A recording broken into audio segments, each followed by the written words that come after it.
Good morning, folks. Saturday. It's Saturday. We're here. We're ready. We're locked in. We've got our spinnies on today. Of course, it's Spinny Saturday. Oh God, I'm gonna start there. Hang on I'm there, gonna Jim. start there. Yeah, it's dealing with the headphones. Welcome to our Saturday show. We are the three-man weave, Jim, Kai, and Matt. We're ready to talk college basketball. This show is hosted by FTN Fade the Noise. I want to get some quick plugs in for them, folks, because they have some wonderful resources, especially on the Super Bowl weekend. And you want to bet player props in the Super Bowl, these guys are the ones to look for. They've got great content. They're finding you the best lines. Their site has a line comparison tool for player prop spreads or the juice. Find the right odds there. They've also got picks, and these guys really dominate a lot of the player stuff. So check that out. Subscribe to their site if you are interested. A lot of great value from FTN. Let's talk college basketball, though, guys. Big old Saturday slate. Not quite as big as the past couple of weeks, but yeah, more manageable. I like this, Jim. Like around the 100 mark, not 150. It's nice. Yeah, we're up in that triple digits, though, so lots to talk about still. Let's kick it off with our first segment here. Let's get warmed up, kind of our mental and voice warm-ups here, talking Exactly. big games for the day. We're looking at Wisconsin and Illinois, guys. Big old Big Ten Woo! matchup here. The Badgers going on the road down to Champaign there. Illinois coming off that ugly but satisfying, I guess, win Yeah. at Indiana. They all count the same in the win column when you're looking at the standings later. And Wisconsin, they've been a little bit better lately. Got that Penn State monkey off their back during the week after losing last weekend. Now we've got this big matchup inside where Kofi Coburn against the Badgers, trees of Reavers and Potter. Kai, what are you looking at with this one? What are the key details for Wisconsin and Illinois? See, Jim, I was trying to find an edge here either way. I can't find one. Like, these teams are very evenly matched for me. Yeah. Illinois is hot if you want to go with that angle. They've won 3 straight in the Big Ten. Wisconsin sort of looking a bit human last 4. Illinois is more Hansel than Wisconsin. Yes. Right now. Yes. Illinois is more Hansel. Wisconsin's more kind of washed up Zoolander currently. I mean, Wisconsin has to stop the transition. Obviously, that's where Illinois is kind of made its money this season. -4 sounds a little bit high, but Matt, I gave quite a bit for home court in this one. I think Illinois really comes out and plays well. I'm on Wisconsin here, and maybe I disrespected the home court there, because I didn't give a whole lot. I made this closer to a pick just because, as you mentioned, I agree with you. I think these teams are looking in the mirror, right? Pretty similar just in terms of overall caliber. Now, stylistically, you mentioned, how Illinois wants to get up and down, a little more helter-skelter in nature. I'm looking at the Kofi Coburn matchup up front here. I think Wisconsin's bigs can stretch him away. They can make shots in the perimeter, make him uncomfortable defensively. He is an unreal defender from 15 and in. We saw him completely take Trace Jackson Davis out of the game late in that IU showdown in Assembly Hall. It's harder to do that against Micah Potter. I know Nate Reavers is struggling, but he's a guy that can step away too and make shots. Jim, are you going to be on your buzz cuts, or are you staying away here? I am staying away, Matt. I talked a lot with Illinois about their transition game, and basically just IO is a one-man wrecking crew in transition. Yep.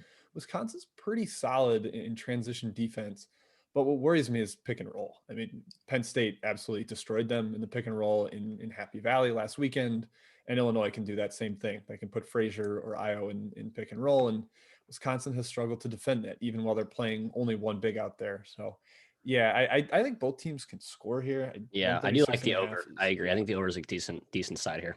Yeah, I mean, Wisconsin has shown a bit of a willingness to play faster when running with teams, especially on the road. At home, they've kind of like battened down the hatches and really grinded teams. But I could see this one being at least a little faster than a normal Badger game that you expect, and both teams can probably find ways to score. But nothing on the side for me. Let's move to our alma mater, Kai. We're going from the team I grew up cheering for, Wisconsin, to the school I attended, Alabama at Mizzou. Huge early tip here. This one is at, I believe it's at 12 Eastern, correct? Yes. Yeah, boy, it is. Featured on ESPN2. And Bama's been incredible. 10-0 in the SEC. They just completely shrugged off that loss to Oklahoma and destroyed LSU. Mizzou knocked off Kentucky. Kai, did you know it's only the second time that Mizzou's beaten Kentucky since we went to the SEC in basketball, and we were favored both times? Interesting. Jim, I'm surprised there was a first time, to be honest.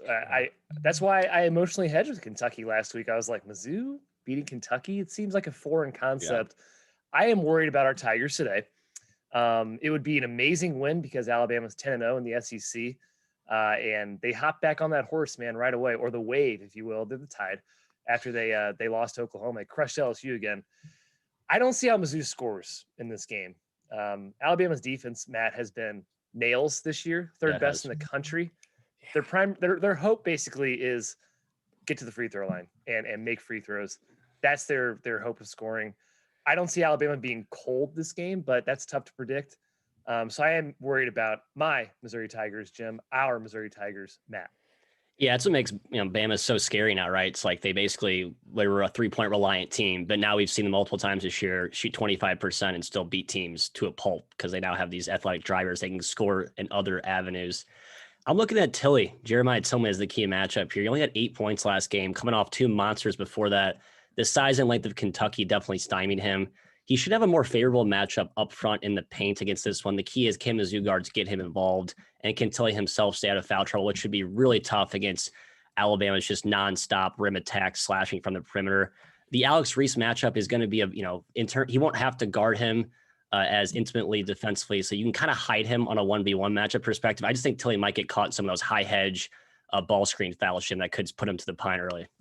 Yeah, Alabama doesn't screen a whole lot. It's a lot more of just like, let's spread you and we'll just drive a 1v1. Yeah. So I guess on the help side, he needs to be disciplined then. Yep. Yeah, that's big for multiple reasons. If Mizzou's guards can't keep them in front, then you likely see Tillman foul trouble, and that's how they get open threes, because then the defense starts having to rotate, and they're very, very crisp with their ball movement. I lean towards Alabama here too. I just think they're the better team, and Mizzou has they've been lucky at home. There's no real way around it with that Bradley win, the TCU win. Like, those games were very close to being losses, and Alabama's just a better team. So I'm a little nervous. I don't think it's going to be as bad as the Tennessee home game for Mizzou, but I lean towards the Tide here, unfortunately. Hey, Jim, question in the chat. J. Cinco Stone. Well, he says Nate Oates greater than sign Konzo. Do you agree with that? Would you rather have Nate Oates coaching our team? I would trade Konzo and 4 first-round picks for Nate Oates right now. And $50,000 in cash. Yeah. Well, okay, Matt, we don't have that lying around. We're not bagmen here. We're getting there. All right, Matt, we're going from our alma mater to your childhood favorite team, the most storied rivalry in college basketball. But it's a sad version of North Carolina Duke this year. It is sad. Oh, it's dismal. If you've been around college basketball at all this week, you know that this is the first time these two have been unranked in this matchup since 1960. Wow. Yeah, 60 years since these two have played, where both are out of the rankings. 40 years before Matt was born. Yeah. Yes, many moons ago. Man, unreal. 40 years before Matt. Matt's a 20-year-old, huh? That's 20. Wow. I look 20, so I'm 20, and we'll call it 20 adjusted. Yeah. That's fair. Both teams do desperately need this, though. They need to build some sort of tournament profile, and it's pretty bleak for both of them right now. So, Matt, I'll go to you. I mean, obviously Carolina's got those bigs. Duke's very young in the backcourt, but they do have some dynamic ability there. Which way are you leaning on a matchup edge? It's funny how this game is not really even a big win opportunity for either team. I find that just ironic on both sides of the coin.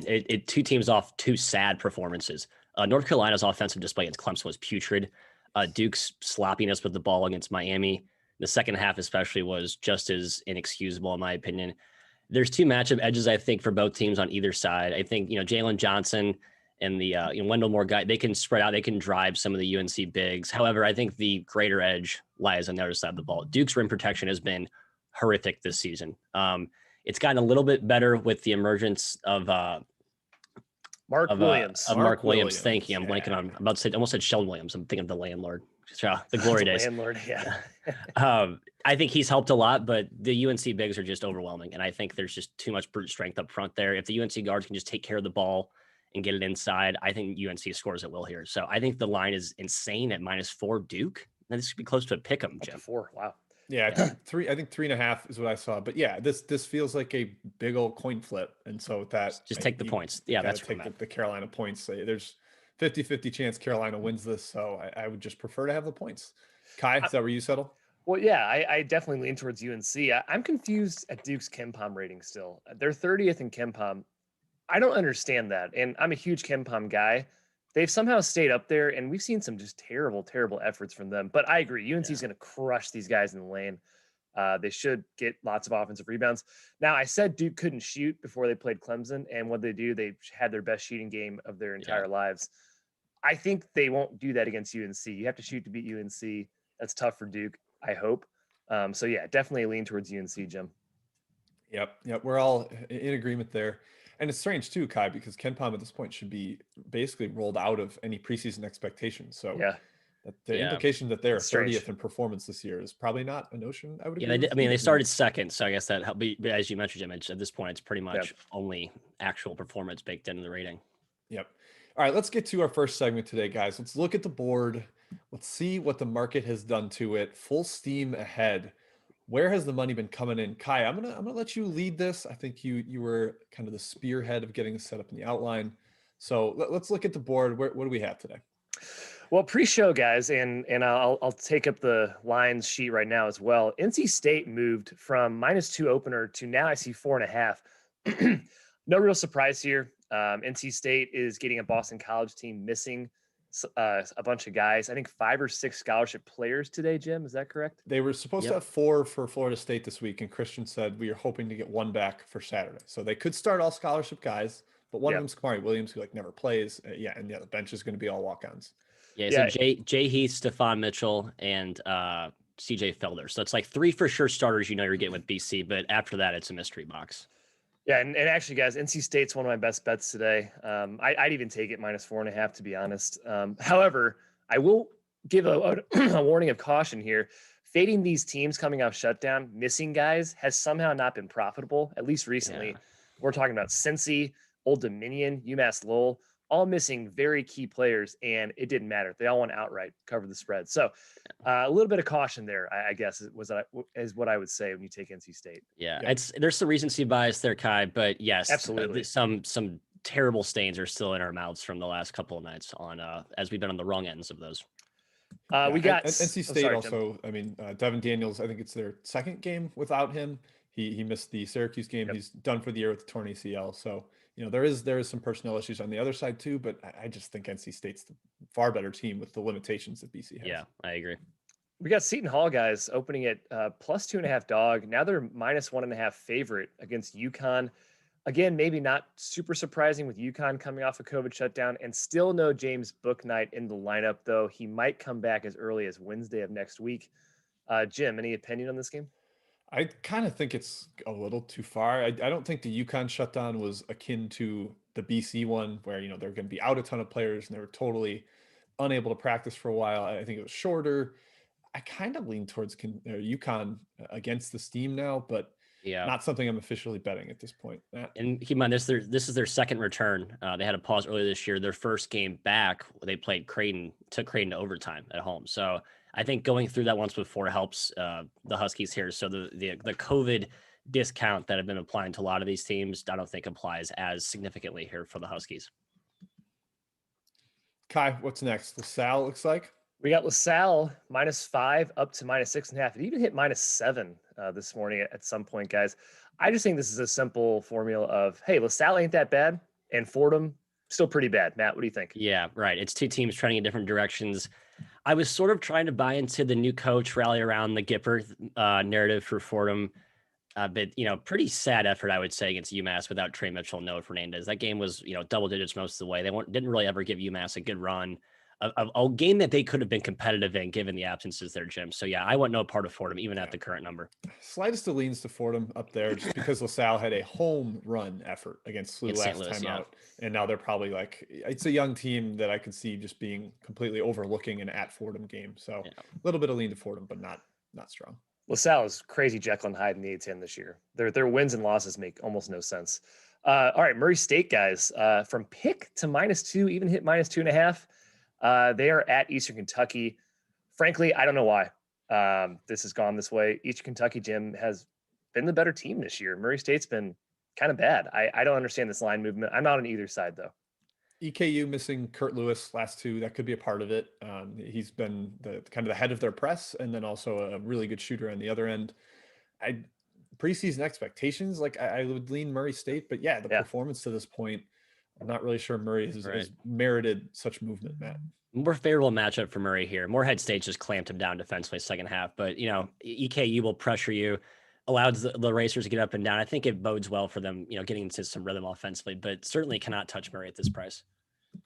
All right, we got Tennessee State, guys. They go from a +1 dog to -1.5 over Eastern Illinois.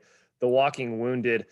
Yeah, I mean, EIU has everyone hurt, but Tennessee State sucks. Like, they are the worst offensive team I've watched in person this year. In person, as in I watched the game on my internet provider. Yeah, they suck. I'm actually kind of like Eastern Illinois in this game. I agree. I lean that way. I lean that way too. And if they have like two of their normal starters in there, I think that's enough. This TSU team is atrocious, Jim. Yeah, slightly DIU. I mean, Tennessee State's not going to shoot as bad as they did last game. They were 1 for 21 from 3. Even if they go 4 for 21, they probably win that game. How many air balls, Kai? I know you had the official tally there. They had at least 10 air balls, and that's not hyperbole. They had double-digit air balls. I witnessed at least 6. I witnessed 6. I believe 10. It was bad. Unreal. Okay, Jim, that's it for Steam. Let's go check the schedule. I wanted to put in 2 more here, Kai, of Steam that I threw in. Missouri State gone from -5 up to -7. Missouri State just got done getting demoralized by Drake and then murdered by Loyola Illinois, Loyola Chicago. I mean, maybe this is a good bounce back spot for them. I actually think it is. I would agree with the Steam here. Do either of you have an opinion on that? No, nothing for me. But I think I would lean your direction, I suppose, Jim. Okay. I got nothing. Illinois State probably also down. Josiah Strong, a starter. And then got to mention another OVC one. We'll talk about this a little bit in the schedule. But Belmont has gone from -14 up to -17. They are playing SIUE, who's in the midst of that horrendous schedule. And Belmont also beat them by 50 in the first game, and Sidney Wilson might not play. So, yeah, that's trouble. Belmont's one of my best bets, even at 17. I just think they win that game by 25 plus. Matt, let's go to check the schedule because the OVC is really the team that's trending in this area. I think this is the one where you're seeing a lot of these crazy jam-packed schedules. Let's just start right there, Jim. SIUE, 4th game in 6 days. It's their 9th game in 17 days. I have a little picture here of just the results from the last, those last 2 weeks. The under has been pretty money in these spots, folks. So I would be looking to take that. The only reason last game went over, was trending over pace-wise. I think it actually ended up staying under the total because Tennessee State played some stupid press that allowed SIU to get up and down. I think the tempo plays more as expected today against Belmont. When you couple in the schedule gauntlet and the fact that it's an early tip, I believe it's a 12:30 tip. I think the under is going to be a good play in this SIUE Belmont game, even though Belmont can score at will, Kai. Yeah, I agree with you. First game had 78 possessions. I don't think we see that today. I think I don't either. The fatigue gets them, and I just agree with Jim. I'd pretty much take Belmont at any number right now. Eastern Illinois, another OVC team here. Same situation as SIUE, their 4th game in 6 days. We just talked about them. So you got to make sure you check the lineup. If you do want to bet them, you got to look for probably 2 of the normal starters is probably value still holds, but it could be they are the walking wounded right now for sure. Southeast Missouri, 4th game in 7 days. They're playing Jacksonville State, Jim, a team that we've been on a lot. I did make this number a lot higher. I will be on Jack State here in sort of a fade SEMO spot. Yeah, I think that's probably the right side. Jack State's played, I believe, a couple games this week too. Their schedule isn't perfect, but yeah, I lean their way. SEMO has been in a bit of a grueling grind lately. This spread's way too low, Matt. I agree. Jacksonville State. Talked about Murray State there. So let's go to the SoCon. Both teams here, Western Carolina at the Citadel, I believe 4th game in 7 days for both, or 4th and 8. I forget. I need to actually add up the number of days there. Interesting matchup. I think we have a little dissension amongst the Weavers here. I was leaning toward Western Carolina, but probably because I'm just too stubborn to admit that they're just not that good. Western Carolina's only win so far this year was against the Citadel at home on Monday. They're also shorthanded. Jim, are you looking to go the other way here? I think you're more of a Dell guy. Yeah, I would lean towards the Citadel mini revenge spot. I just think Western Carolina, since they got Corey Hightower, has gone way down. He's the Presbyterian transfer that gave them like a true power forward. And now they can't play like the 4-out open offense that they usually do. He's a terrible 3-point shooter, but keeps taking them. It's like really put them in a funk. I would definitely lean towards Citadel here. Yeah. There's a ton of back-to-back todays, I believe 30 roughly, but we'll just hit a few that caught our eye, setting up potential good plays for us today. More so just because we're all masochists. We want to relive terrible memories of last night. So let's go through all 3 of these, which were losers for the Weave. Purdue Fort Wayne. I was on the Dons last night. Kai, you watched that game. You continued to, I don't know why you put yourself through that misery, but Detroit hit 16 threes. The Dons don't guard very, they just don't guard. Let's call it what it is. However, I don't think there's any way they hit 16 threes again tonight. I will be stubborn going back to the Mastodon well. Yeah, neither team guards. I was on the over yesterday. That played well. I think the over might even be a good play again. Like literally, neither team guards. And Purdue Fort Wayne kind of got cold in the second half. Yeah, And they can shoot. Detroit, man, shoot. Detroit can shoot. I got to give credit to the Titans. Bull Quoll is way better than I gave him credit for. But I do think this spread's too high. Yeah, he and Davis combined for 13 threes yesterday. I just don't think it will be that high again. Hopefully Coughlin makes some at least mildly competent adjustments. Yeah, lean towards Fort Wayne. We're worried that Davis might be starting to find his groove. He had a really cold streak to start the year. We know how prolific of a scorer he is when he gets going. UTSA FIU, another back-to-back we have our eye on here. Completely shocked by yesterday's result. UTSA led wire to wire. FIU made a nice little run the second half. But still couldn't put away. Yeah, they got a lead at one point. They got a lead at one point. Wire to wire. Yeah. But then they kind of fell apart late. FIU still shorthanded, down a couple of guys, but they're way more healthy than they were a weekend ago when they got bludgeoned by FIU. I think, Jim, that's why we liked them. But when you give up a bajillion points to Javion Jackson and Keaton Wallace, you just can't. It's hard to win. Yeah, I mean, this is kind of the same thing as Detroit, where they had two guys hit a bunch of threes. I think Wallace and Jackson hit 8 threes combined in the first half, went like 8 for 10 from downtown in the first half. And I mean, it's just hard to recover from that if you're FIU. It is going to be probably another up and down game. It just watching it felt like FIU was just right on the cusp yesterday. I do think they get the win today. If the spread's also down to -1, or at least that was what I saw pre-show. So I would lean towards FIU again. Yeah, by far the best we've seen the road runners play on the road this season. Yeah. Another Conference USA matchup here, which was, I think, the most frustrating of all of the head-scratching results last night. Marshall playing Old Dominion, who had one of the worst efforts of the season. One of the worst efforts of the season. They're up 8 points, Jim. Well, yeah, I think you were more unplugged with this game, but the fact that they just could not stop a extremely shorthanded Old Dominion team inside was discouraging. Will you be going back to the well today or no? Yeah, 100%. Marshall was up 21 in the second half. They're up 56-35 on a team missing 2 of its best 3 players and coming out of a COVID shutdown, and they blew it. Completely blew it. If Marshall can't win again today, then you might have to write this team off for the rest of the season as broken, because there is no better situation than they had yesterday. And apparently they just all decided to take a nap halfway through the second half.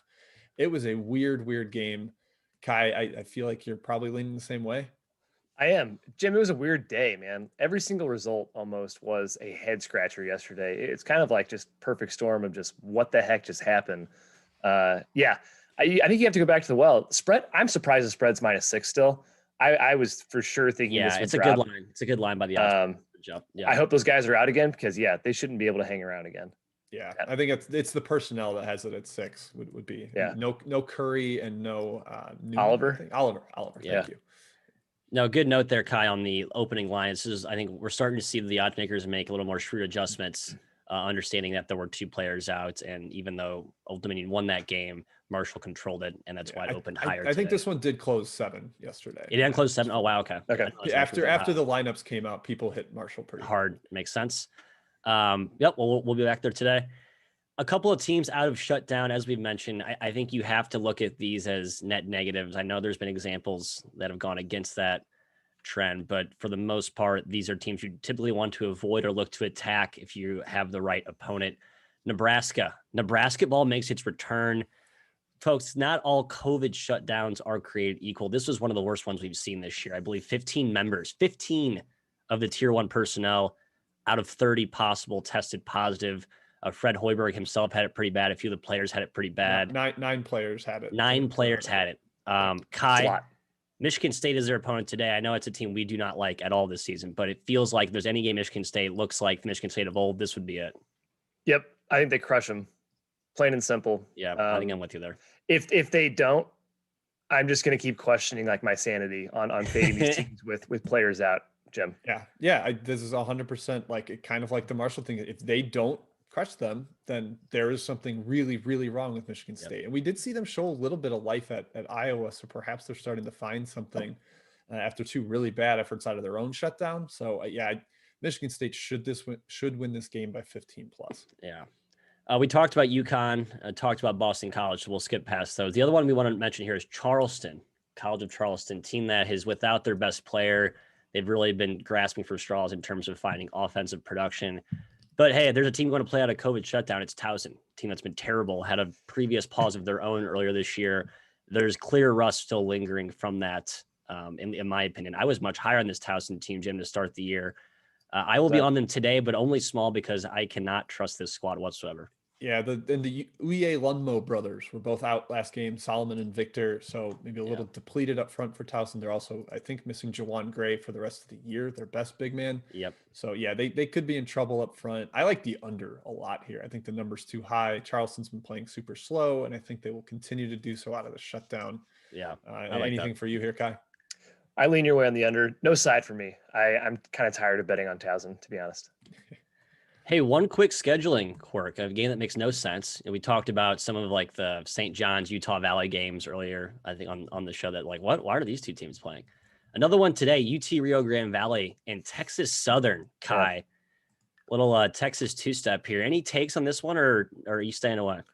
I'm not sure if Rio Grande Valley is dealing with injuries or not because the spread seems really low to me. I'd lean their way against Texas Southern. Yeah, it's hard to like. How much will they care? It's really tough I don't know. to gauge that. I don't know. Yeah, it's what. Yeah, who does it mean more to exactly? Yep. And I have no idea. But yeah, Rio Grande Valley has had some injuries this year, so you got to make sure you're checking lineups there. Javon Levi Jeans is the one that matters the most. He is the straw that stirs the drink. All right, let's go to a chat mob break.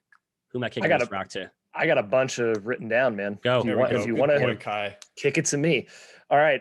Chris asks about Omaha. He said, should we go back to the well? -3 only against Western Illinois. I'm inclined to think they cover this game, but I've also been on this team a lot, and they've been brutal. Yeah, Omaha's been probably one of my lowest ROI teams this season. I'll probably go back to the well today, but only if they're very small. I know they got Zach Thornhill back, a very big keys. Maybe he plays more today. I just can't imagine Western Illinois winning twice at Omaha. I just don't see it happening. Yeah, Western Illinois was really good at North Dakota last week, and they were good again yesterday. So I think I'm kind of coming around to at least the opinion that they're pretty competent, especially offensively. They've been scoring like crazy. So I'm if I had to make a play here, it would be Omaha small, but I'm staying away from this one. Another one from Chris. Any word on Hofstra Drexel injuries? I believe Coburn came back last game for Hofstra. Okros, though, I'm not sure about for Drexel. Yeah, I think we're assuming Coburn plays today. I thought he came back. Did he not? I don't think he came back. All right, yeah, he has not been back. Their fan forum speculated that he will play, but there's no official confirmation. We got a question from Jets Pete. How do you cap teams off massive dog wins? East Carolina, St. John's. I think it's a good question. I guess just gut. I'm like, I probably think this team's due for a little bit of a letdown. Yeah, I lean towards Memphis today. Yep, agreed in that spot. So it's just hard to sustain such a great home run effort after beating a team, an emotional type of win. Usually looking to fade those if the number is right. And on the other side, Jim, I'm almost more inclined to back the team that just lost, right? Villanova, Creighton, 2 examples today. Like Creighton, a team going into Marquette. I think I made that number right, what it is, 4.5, 5. But I'm probably going to have a small taste on Creighton. I think they just come out with a classic Creighton performance today. KG asks about FIU, which we covered. He also said he wants to watch a game with Jim. He lives in Las Vegas. So, Jim, give your contact information, your social security to KG and make that happen. Yeah, I'll put it up on the screen here. Doug asks about Syracuse and Clemson. Boy, a game that I'm just not interested at all in betting. Matt, Jim, I guess since Matt said no, what do you got anything in this game? Gross. Clemson's defense is much better at home. They've been much better against the spread at home, so perhaps that's good for them. But I think they really probably struggle to score against the zone, unless Amir Sims is really great at the free throw line, distributing the shooters that they don't really have a lot of. So lean towards Clemson just because they've been better at home, but nothing. It got bet up pretty big. I think 3.5, 4 up to in some places now. But yeah, I think if you're going to take a side, it's Clemson. Timmy asks about, Austin Peay and Morehead State. Yeah, this is interesting, man. Morehead State is pretty damn good. Yes, I'm ready to admit that. I moved them up a lot. I'm actually on them small today against Austin Peay. Are you? That sounds awesome. Which is weird because Austin Peay, Matt, has been a lot better lately, and maybe they're starting to trend towards preseason ranking. Yeah, I think they are, but a little bit of fraudulent in some of the recent games. I mean, the last game playing of short, or basically the SIU team that has, played 1 million games in 2 days. So I think they picked off a ripe spot there. This is a game that I just think they run up against a brick wall defense in Moorhead. I think you have the winner there. This defense is awesome for the Eagles. Thanks. Yeah, I can't decide between these two. Austin P, I like you said, Kai playing better. Moorhead State just is good. I'm staying away. 2-pack from Trey. We got Texas, Oklahoma State, a rematch there, and St. Bonaventure and our St. Louis Billikens. Matt and I are St. Louis natives. Texas first, Texas, Oklahoma State. I don't really know what to think about this game, guys. Texas, were they missing a couple of guys when they played Oklahoma State the first game? That's ringing a bell to me. I thought they were healthy. It was the game where Oklahoma State lost the lead and then they clawed back late in the game. So the final margin was a little deceiving. I thought Texas was pretty much dominating for most of the way. So I think that maybe could spell a bad omen for OK State today. But I don't know, Jim, anything here? There's just a lot of athletes to throw at Cunningham. Right. And Oklahoma State's been solid, defended pretty well, but I just would lean towards a healthy Texas at home. Yeah. Regarding SLU, it's at Oklahoma State. Oklahoma State, yeah. I do lean Texas too, I think. Regarding SLU, a couple questions here. One guy says, should SLU be a favorite over anybody? This team is awesome. They just had 2 really rough games in a row. Yeah, Matt, shooting luck's been awful since they came out of the shutdown. Like that. Matt, you love the Bonnies. I love the Bonnies, and for some reason the odds makers love them as much as I do. I've not been on the last few games, but they've been continuing to cover at a pretty high rate. I would lean that way today. Although if there's ever a game where that SLU comes out and plays well, you think this be it. I mean, they just were hopeless on both ends against LaSalle. That was what was so discouraging, is that they just didn't guard as well. It's one thing if you get the classic old bricky Bills where they just can't make shots, but they just didn't defend, and that's kind of their MO. So if they don't have that foundation, that leg to stand on, I'm kind of worried this team might fall off the map here. Yeah, they need to dominate the glass against. Oshun is a great shot blocker, but he is not a physical beast. Oh yeah, you can push him around. You can bully him for sure. He's soft, man. He takes charges. He's 7 feet tall, taking charges. What are you doing? Don't do that. It's like Rudy Gobert taking a charge. We all laugh if that happened. If you're 7 foot out there watching our show, don't take a charge. Just go straight up. It's good. 2 more here. Bellarmine and Monmouth, little 2-pack here. I'll tell you what, Bellarmine is awesome. I am trying to raise them high enough to bet them. Yeah. Because I think this team is legit, Jim. Kai, I raised them enough to bet them today. I'm taking wow. They shot like garbage from, I think they were 2 for 18 from deep yesterday and still won by 15. Jacksonville turned it over a bunch, and Kevion Nolan, their arguably best player, is still out with injury. I think he is worth an absolute ton for them, especially against this really compact Bellarmine defense that makes you shoot over the top. I'm riding with Bellarmine again. I think they win by double digits. No Bellarmine today for me. I will probably bet them automatically first leg of every back-to-back going forward. New team. No one knows how to guard this offense. You haven't seen it before. You have no chance of stopping it. So that's just my spot play for the rest of the year. Yeah, and then Monmouth, guys, my number kind of leans towards them again. I'm just a little bit nervous with no Donovan Totley yesterday. Manhattan's just a strange team that can surprise you sometimes and cover these semi-large spreads, Matt. I took Monmouth small. Totley's a very talented player. They have a bunch of talented guys who can get buckets, so I didn't actually deduct for him. I'm going against the flip flop. Oh, really? I think he's worth something for sure. I think they got guys who can make stuff happen without him. They'll be just fine. Hammond and our boy Georgie Papas. I love George. And a bunch of guys off the bench that can make stuff happen. I will be on the boys from West Long Branch today, very small. Nothing. All righty, Jim, take over. All right, let's go back to who's trending. We will get to more chat questions later on, so keep them coming, folks. Going to keep Kai busy writing those down. Kai, do you want to lead who's trending, or are you kind of managing chat right now? I can make Matt do that. I can do it right here. I'm open, Jim. Do it. Right. Do it. Carry us, Matt. Yeah, I need some higher usage here. Who's trending? Yeah, the first one stands out. Weber State. Man, they've been a wagon so far this season. A classic team that was undervalued last year because of injuries. They have a lot of talent. Randy Ray, very good coach. Rematch against Montana State. They probably should not have covered last game. We're lucky to sneak across the finish line. Kai, and a sort of subject for you there. I will not be on either side in this one. Kai, you doing the Montana State thing again today or not? I'm going back to the well. Weber State's great, man. Randy Ray has them back playing towards where they should be playing last couple of years. But the Bobcats are good enough to keep this one close, and the spread's still a little bit high for me. Yeah, I would lean towards Montana State too. I just think they can keep it competitive as they did most of the game on Thursday. I think it was, yeah. Next one, Moorhead State, 14-4 against the number. I don't think they've lost in the calendar year. Oh, I guess in the last 2 months it feels like. 11-2 in the OVC, hosting Austin Peay. They're legit. Don't stop trying to fade them and be cute. That's where I'm at with this team. So that's my advice. Hey, speaking of fading and being cute, speaking of not being cute, Toledo, also a team that's awesome. Stop trying to be cute and fade this team. They're the real deal. They have shooters at all 5 positions. I kind of thought they were vulnerable up front because they play some, I would argue a fairly frail front line, especially after they lost AJ Edu for the season. Somehow they're just better without him. They've gone all the way into pace and space, and they can all shoot it. So this team is a literal rocket right now. Do not get in that steam. I mean, the number's really high. Like even me, the leader of Don't Fade Toledo Faders Anonymous, like I don't do it. This number is high. And if Ball State is healthy, then perhaps there's some value. Like KJ Walton needs to be back in the lineup for Ball State. And Whitford said they've been playing 5-on-5 this week in practice. So maybe number leans that, but I like, what's the use in betting against a team that's 16-4 against? Right. Yeah. It's just not. There was an inflection point. There was a question related to that. He, hold on for dear life. Savage asks, is Toledo a lock without KJ Walton in the lineup? Matthew. Yeah, Ball State sounds kind of broken. It feels like that's a house of cards. All right, go ahead. All right, teams playing bad. New Mexico State. That kicks off our little 4-pack here. Man, the Aggies, feel bad for them. Just a terribly disrupted practice schedule with all their COVID. They basically have no home. They literally have no home right now, and they lost outright by 10 to Cal Bap yesterday. I might hit Cal Bap again today.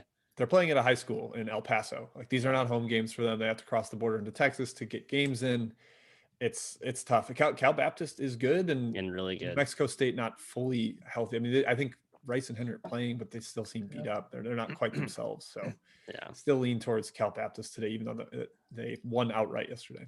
Matt, the number is still really high for some reason. Another one of these games where I'm just like, why haven't you adjusted more? Because I wanted to be on New Mexico State, but it's just too freaking high. I think this spread should be more willing to be adjusted because they have so few Division I games. There's not a lot of evidence yet that this team is any good or competent. Right. They lost to Northridge. They've lost to, I think they're 0 for Division I so far. They're 0-4. It's a problem for them right now. Yeah, I guess Cal Bap, I will be going against that trend we talked about here, but New Mexico State, special case study for the reasons you guys both mentioned there. Kansas State, 4-14 against the number, the Purple Kittens of Manhattan. Kittens. I've been irrationally not high on them, but I've continued to tell myself they're not this bad, but then they continue to play that bad. I made this number lower against Texas Tech today. I almost took it, but it sounds like they're going to be without DeJuan Gordon, who's a key piece. So I just cannot play Kansas State in good faith, especially after what I saw Texas Tech do to Iowa State early in the year in Iowa. So Kai, anything here? How do they score? And they won't. I got nothing. Duke, 3-10 against the number. This team's not any good. Why in the hell they're 4-point favorites over North Carolina is beyond me.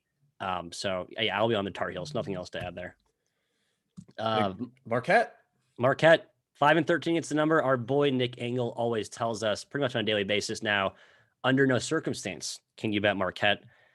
Pretty atrocious collapse against Butler. Was it Butler, right, where they lost the cover? They got backdoored pretty badly. I believe they're like 1-10 in their last 11 against the number. Not ideal. Like that. And certainly not a place you want to play them today against Creighton off a loss. Angry, white hot shooting Creighton, I think, can win this game by 10 easily. So so you might want to continue riding that one there. Total trends, SLU, kind of an odd one to mention here because they were off for so long, but they are playing a lot faster the year. They're 8-2 to the over this season. And with how poorly they've been playing defensively since coming back, I think there could be still some headroom left in this chamber of value, Jim. Yeah, I don't know. I'm worried about like 3-point shooting regression, although I guess they should be making more while their opponents make less, which is probably net even for the total, but I don't have a ton of take. Oklahoma State 11-4 to the over. I think this one adds up in our minds, right? It's a team that can score. They finally have depth this year, unlike the last 2 years, but defensively they're kind of, discombobulated, not really well organized, which is a critique we've had of Mike Boynton for a few seasons now. So forgetful. I'll call him forgetful. Forgetful. Yeah. Oh, my guy's over there in the corner. Yeah. Oh, there he is. Wide open. It's such like a young team. They run a ton and they'll kind of just be like, well, we're scoring, so it's okay if they got 2. We got 3. Right. Another team that kind of plays that mentality, Oakland, very willing to give up easy layups inside, zero resistance at the rim. They're playing that really funky zone that Greg Kampe has instilled this year. it's been effective at times, but they win on the offensive side of the ball, right? And the two-headed monster of Jalen Moore and Rashad Williams can outscore any guard tandem in that league. Unfortunately, Rashad Williams, a surprise scratch yesterday. So do not bet the over at all without him. I'd actually argue the under is a phenomenal play if one of those two are ever out for Oakland, Jim. Phenomenal, he says. Wow. Well, I think he's likely out again today. So yep. I think Matt's making the argument Cleveland State and the under. Probably I just talked myself into it. I'm not even on right now, but I'm going to have to edit after I finish the show. That game soared over yesterday on 70 possessions. Neither team could stop the other. I think it's because Cleveland State had such a big lead that Oakland was trying to, play catch up. And if it's a closer game today, I would think the pace should slow down, but we shall see.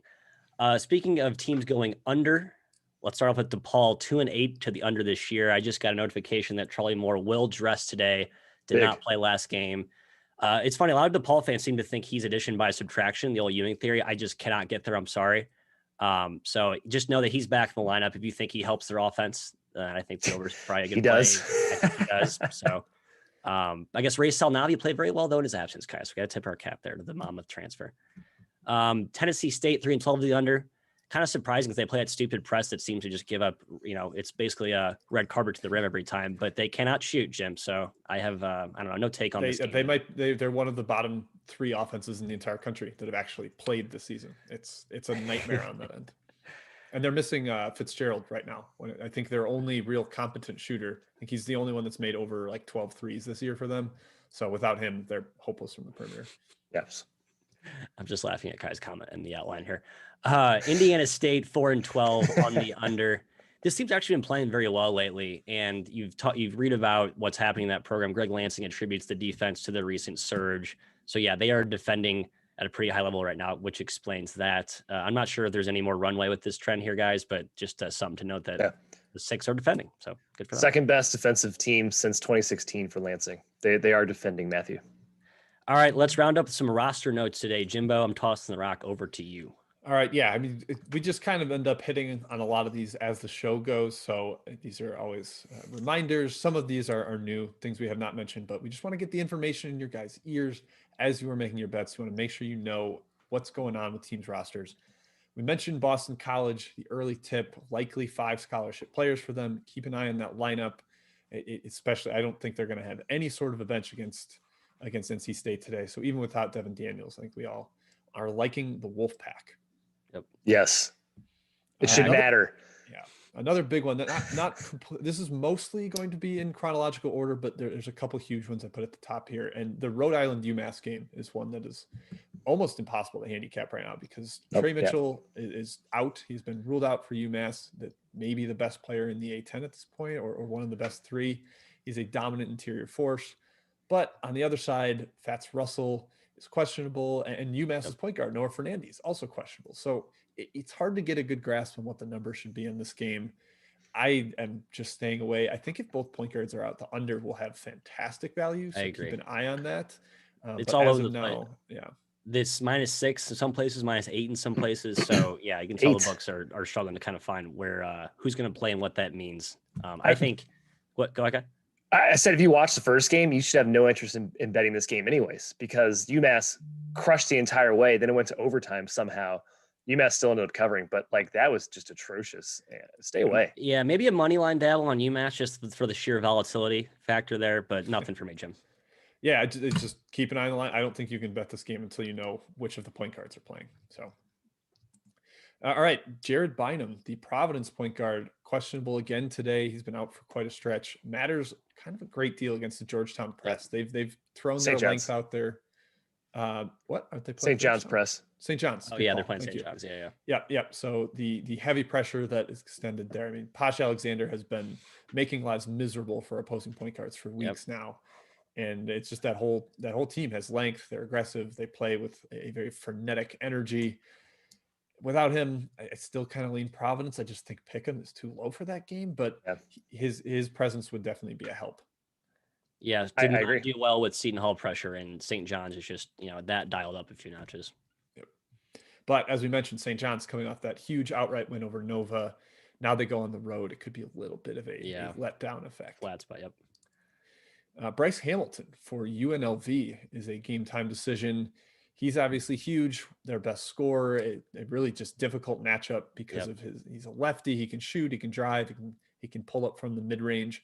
They will need him maybe against Air Force's sieve of his own.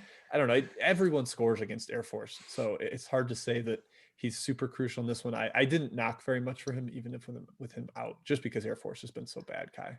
I was going to be on UNLV if he was in. So I can't touch him without Hamilton, but I hope he's in because I'd love to fade Air Force, Matt.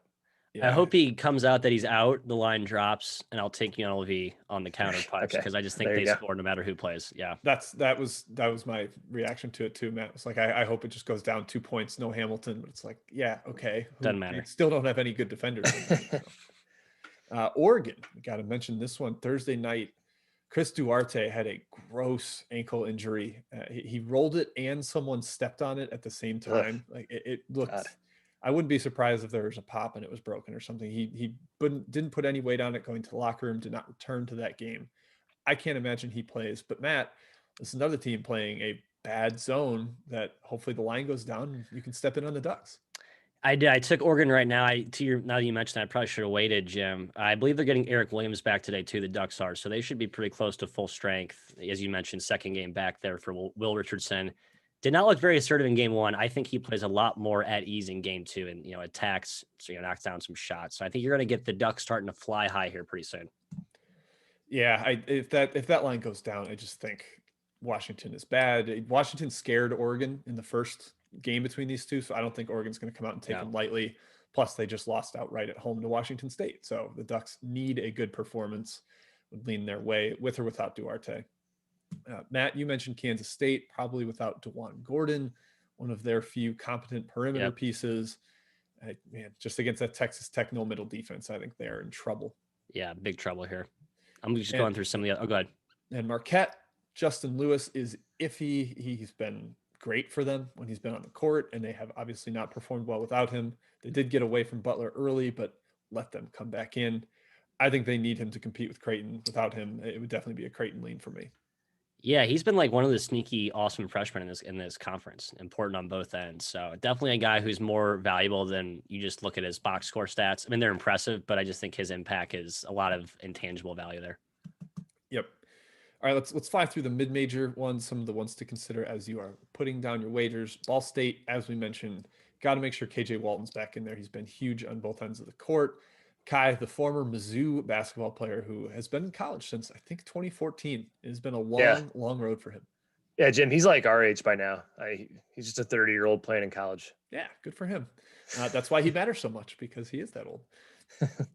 Matt, the Rashad Williams factor for Oakland.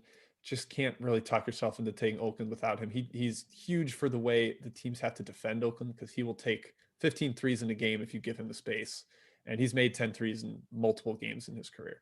Yeah, without him, the opposing defense just basically shadow Jalen Moore, and there's no other secondary option to score. So that's how reliant Oakland is on Jalen Moore and Rashad Williams to get points up. SIUE, make sure you check on Sid Wilson. Obviously, they're in that weird schedule spot. Reiterate that. Just don't bet SIUE at all. Yeah, don't do it. Don't do it. Hofstra, mentioned Tarek Coburn. We are speculating that he'll be back, but we won't know for sure until lineups are announced on that one. Keep an eye out there. 2 wins, 2 covers without him last weekend, so maybe it doesn't matter. Maybe nothing matters, Jim. Maybe nothing matters. Nothing matters. Welcome to the nihilism, Matthew. It is here, Jim. I've arrived, baby. I'm taking your spot on the mantle today. Absolutely. Eastern Kentucky, they have been without Jamaru Brown and Brandon Napper for a while now, but Kurt Lewis could also continue to be out. We mentioned him earlier. Key for their press and their best shooter. Middle Tennessee, a team that shockingly won at Charlotte, won at home against Charlotte yesterday, missing Donovan Sims and Jared Coleman-Jones. I think we all like Charlotte in the bounce back. Charlotte's been much better in second legs than they have in first so far this year. Yeah, Middle Tennessee, worth noting, they got Jalen Jordan back, former starter at key piece. So there was a little bit of renewed health from that angle. But yeah, Charlotte seems like the right play to me. I just don't think Middle Tennessee can put together 2 good games in a row. I think they're that Jekyll and Hyde. Yeah, they can't shoot, and they're playing against the pack line. That's difficult. That should not work out well. Yeah, Middleton, I mentioned them. Coastal still down D'Anthony Tipler. Rice still down Chris Mullins. UC Davis was missing Damian Squire, one of their 2 point guards in the double barrel point guard system. I still lean Davis today. So do I. they were right there. They had a late push to get close yesterday, despite going 2 for 18 from deep, or I think something in that neighborhood, where they shot below 20%. I think they'll be better today. Cal State Northridge, maybe a little bit of a relaxation effect after getting the first win. So definitely a Davis lean. Yep, especially with Caleb Fuller back, missed the last 2 games, played and was awesome, had 30 points off the bench. So yeah, he's a difference maker. Yep. Mentioned Donovan Totley. And then Seattle, another team out of a COVID shutdown yesterday. We're missing Riley Grigsby, 18-point a game scorer. That kind of showed up late as they got up 10 or 15 in that game. Dixie State came all the way back and ended up winning outright there. Maybe a slight lean towards Dixie again with no Grigsby. They're a little shorthanded, but yep. I'm staying away just because of how that game played out, and I could see Seattle punching back. Same. Darian Trammell, 41% usage without Grigsby, Jim. So him and Nettles combined for 50 of their 76 points. So yeah, they are relying on basically 2 guys now, same as Grigsby. Yeah, their guards were excellent yesterday. And then Zion Griffin out again for Illinois Chicago. We thought, okay, we love this UIC team now that they're back to full strength. They did not have him against Wright State, and they got absolutely demolished. That line's higher than it was yesterday. I would lean towards UIC, but gosh, they got destroyed. Wright State, when they're focused, can basically blow out anybody in the horizon. Yep. They've played their last 6 games, Jim, 5-1 against the spread. Only 1 has been within single digits. They have been a wagon. I just think they're on a mission, and they just cannot be touched right now. Yeah, early on they would always perform poorly in one of the legs. They've started to figure that out. That's been debunked. Yeah, that's done. And then just a couple teams that have gotten some returners, some debuts, or just guys back from injury. Iowa State, we mentioned they should be full strength today. Javon Johnson is back, hasn't played since January 9th, and they got everybody else back last game. Question about them in the chat. Yeah, I think we all kind of lean towards Iowa State, correct? Yes, we do. Yes, hesitantly, yes. Even though Oklahoma gets Austin Reeves back today, I just think that number of, 15 or 16 it's high. Is 14 high. and a half. High for a conference game. Yeah, and Iowa State's been competent as a dog. They've competed with teams multiple times. I think they covered against Baylor. They've covered twice against West Virginia. They've been good as that double-digit dog spot. Denver got Rob Jones back, a guy that we had kind of written off. We thought he was done for the year. He hadn't played in 2 months, had apparently a gruesome-looking injury earlier this season, and he just appeared, a random appearance off the bench yesterday, had 17 points for them. That's massive for them. They needed the interior scoring. Now they have 2 good players as opposed to just 1. So again, we talked about with Oakland, that if you have 2, that matters. 1 is like, you're pretty much grasping for straws. Yep. Sasha Stefanovic, the shooter for Purdue, should be back from his COVID issues today. He was targeting a Saturday return. Don't know for sure until we see warmups and lineups, but expect him back. I like Purdue quite a bit in that spot against a Northwestern team that has really, really struggled. I agree. Like Purdue, they're like Purdue big picture. I think this team is going to rapidly ascend up the Big Ten charts. Yep. Trayvon Williams, top 10 KenPom player of the year now. He's been really, awesome. really good. Yeah, I just like everything about this team. Slow start to the season for him. He's been terrific. And then the last returner to mention, absolutely enormous, Darius Quisenberry, the best player for Youngstown State, a preseason player of the year candidate in the horizon, came off the bench yesterday for the Penguins, helped them get an overtime win. Matt, that hurt both your Robert Morris bet and my under bet going to overtime. That was a bummer. Yeah, it would have been nice to know. I would not have bet Robert Morris had I known one of the best players, first team all conference guy would be in, but he was. So be aware of that today, looking to back Bobby Mo. Yeah. All right. One more here. One more. Sorry, I wanted to mention Vanderbilt. I think will be at full strength today. They're getting Quentin Malloy-Brown back. They also got the former Kansas transfer back, Isaac McBride last game. So the doors have not been great, but I think they're a team that has the stock ticker pointing up right now. Yeah. Also, Georgia as a favorite, probably not as great as Georgia as a dog. Yeah, I agree with that. Right. Not a reliable basketball team. No. Yeah. All right. Let's get into best bets. We don't have any big head-to-head clashes today. No, we don't. No weave versus weave, really. Thank God. Yeah. All right, Kai, let's go to you. Let's start with your best bets here. What do you got on this Saturday slate? Oh, guys, I'm going with Providence. I think they're -1. Last time I checked, might be around pick. This is their season. I know Bynum's out. We talked about the pressure. That scares me, but man, this is it. If you lose this game to St. John's at home, you're done. You're not making the tournament. You're not doing well in the Big East. So this is it. Johnny's won 5 straight. I'm looking for a letdown after the Nova game. So Providence pick -1 is going to be one of my plays. Any takers there? I think it's up to 1.5, but I'd still take it. I still have to agree. Yep. How about NC State? We talked about earlier. I'm taking them, hoping the walking wounded factor is actually going to matter this time with Boston College, 5 or 6 games. Yep. Another team just needs this win like blood. NC State. They need this win to remain competitive in the ACC standings. A put up or shut up spot for sure for the Pack. Yep. And now we got Coastal Carolina. Pick +1 wherever you see it at. Series is 2-1 now. Coastal in South Alabama. No Tippler does hurt, but South Alabama hit 11 threes yesterday. Coastal was only 8 for 32. Yeah. I think Coastal shoots better. They also grabbed 21 offensive rebounds, like 46% of their misses Coastal did. So I think that is going to continue.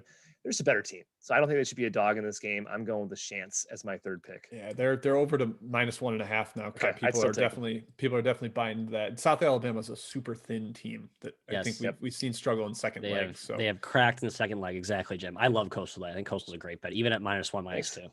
Yeah. All right, Matt, Jim, let's go to your best bets. I'll bring up the rear as the hosty with the most. I only have 2 right now, Jim. I saw one got sucked out while we're doing the show. Purdue Fort Wayne dropped to 6, and I just can't take it at a point lower than yesterday. 7's kind of that key number that we talk about sometimes. So I have 2. I will scurry for a third one when I hand the rock over to you. But first off, Miami, Ohio. I think +8.5. It's still sitting there against Buffalo. This Miami, Ohio team's played really well. They got up pretty big on Kent State.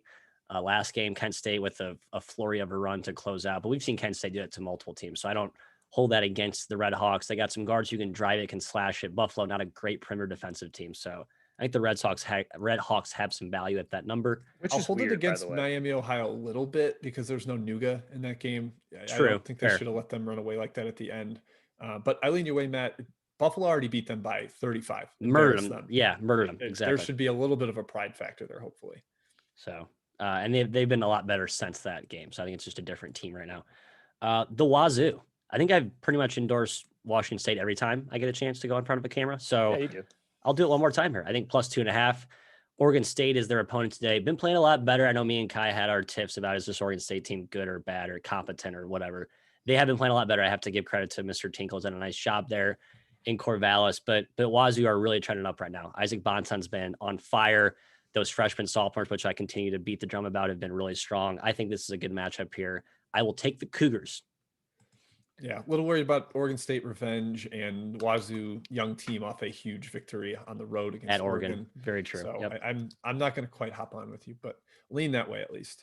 All right, Jim, take it down while I try and find a third for my my rotation. Okay, there you go. I mentioned earlier in the show Belmont -17. It actually has risen since I mentioned that up to 17.5, 18. Hopefully you took it then. We've seen. Yeah, I still do think they win by 20+. That spot is so bad for SIUE, especially if Sidney Wilson is out. So leaning towards or taking Belmont there -17. I also mentioned Marshall -6 early in the show. It is now -6.5 up to 7. I would still take it up to 7. If they can't play well again today, they got up 21 yesterday and then blew it. If they can't do it today, man, that's just a massive indictment of that team and Dan D'Antoni, honestly. So yeah, let's go Thundering Herd. And the last one, I couldn't avoid the extra board today. I've got to at least spend a little bit of time there. Boston University +12.5 against Colgate.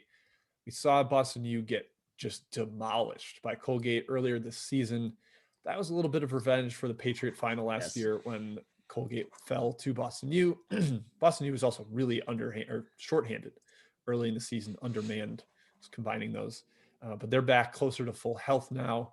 I think double digits is way too many. I made this about 7, so I would take this down to 9.5. Give me Boston U as my third best bet. They're being priced almost like Holy Cross, which makes no sense. Right, like Boston U is arguably a top 3 team in this league. They won the league last year. They brought back most of their key pieces. Colgate's been on fire. I mean, I'm a Raider guy. I mean, let's be honest, folks. But this line's insane. I think I'm with Johnny. Boston's a great player. Same. Chat Mob, let's finish it off. We don't have much time. So rapid fire. West Virginia. We've got plenty of time. Kai, what do you have to be? I feel bad for our producer sometimes. He probably wants to get on with his day. Holding them hostage. That's fine. Yeah. West Virginia, Kansas. Obviously, we have to talk about this game. I really have no plan this game. I guess I lean West Virginia. That's I don't have a reason for it, man. Yeah, I do too. I do too for no real reason. Yeah, it's been bet up, I think, right? Kansas shot the absolute lights out at Allen Fieldhouse the first time these two teams played. I think Kansas hit maybe 10 threes in the second half. I would lean towards West Virginia, but it has been bet, so nothing there for me. Lamar and Abilene Christian. How about that? Wow. Ooh, Lamar's been awful this year. Abilene's been awesome. Spread's super high though. I'm staying away. I watched the entire second half of the first game. Lamar had no clue how to handle the pressure. So I will. It's tough for me to take Lamar. I just don't like betting large home dogs. Those have not been good bets this season. Yeah, having Wolka back helps. The big shot blocker. He did not play in the first meeting between these two, and he's playing 30 minutes a game now. But that he doesn't help handle the pressure. So I stay away from me. Yep, Loyola Evansville. We got to play on this one. We do. Why do we have to play this game? This is so dumb by us. I made this spread huge on purpose because I'm not stepping in front of the Loyola train. But Jim, perhaps you are at 20. Yikes, it's high. I won't officially endorse it on the show. I just think it's too high in a game that has a 120 total. Like you basically like, can Evansville score 50? I think they can score 50 because they have enough shooters. Bradley couldn't score 50 because they didn't have shooting. I do think Evansville can knock down enough shots to at least keep this somewhat respectable, but man, I don't feel great about it. Going against Loyola right now just seems like an absolute nightmare. I took Evansville first half and full game, both very, very small. But it's a 1 p.m. tip. I think Jim mentioned it. Maybe you get a flat Loyola spot here, and Evansville can make 10 threes, and that's enough to keep you within striking distance, I guess. I don't know. It's such a loose argument there, but that's how good Loyola's been. They're so scary. I think Jim's point has merit. I don't think you're going to flat Loyola. I think they might just run out of time to beat him by 20. To beat him by that much. How about Notre Dame, Georgia Tech, and then we have one more after that. I got nothing really. I lean Georgia Tech. I don't believe in Notre Dame, Matt. Their zone's been really bad this season. Jordan Majeski mentioned that how terrible they've been defensively. I thought Durham would be kind of a backstop as the anchor there, but they really haven't guarded. I would lean Tech as well, Jim. Yeah, last time Tech played, it was that Louisville game where everything went wrong. Like it was just a nightmare spot. They played like absolute garbage. Layups did not go in. I think they bounced back here at home against the Notre Dame team. I don't believe really in either. So Georgia Tech -4. Finally, the BC NC State total. We talked about the side, but the total. I have to think with all these guys out, you have to lean towards the under, right? Is that too obvious, Jim? I would think so. I don't know. I don't have a great read on what the tempo will be here. NC State usually likes to run and presses, which kind of dictates the pace. But I don't have a ton of lean either way there. Oh, hey, injury update, breaking news. Chris Duarte will not play for Oregon. I will, similar to my UNLV take, I might wait for this line to come down and hop in on the Ducks. Eric Williams also out, Matt. And Williams too.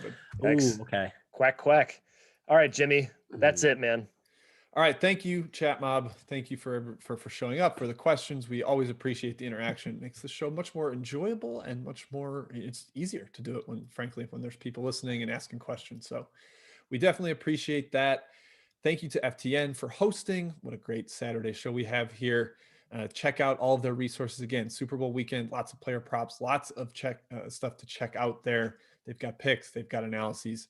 Use that to your advantage. Thank you again, FTN. We'll be back again next Saturday, same time, 10:30 a.m. Eastern, 9:30 Central. Ready to talk hoops on Valentine's Day weekend. That's right, folks. Have a great Saturday. Let's be spinny. Good luck out there. See ya.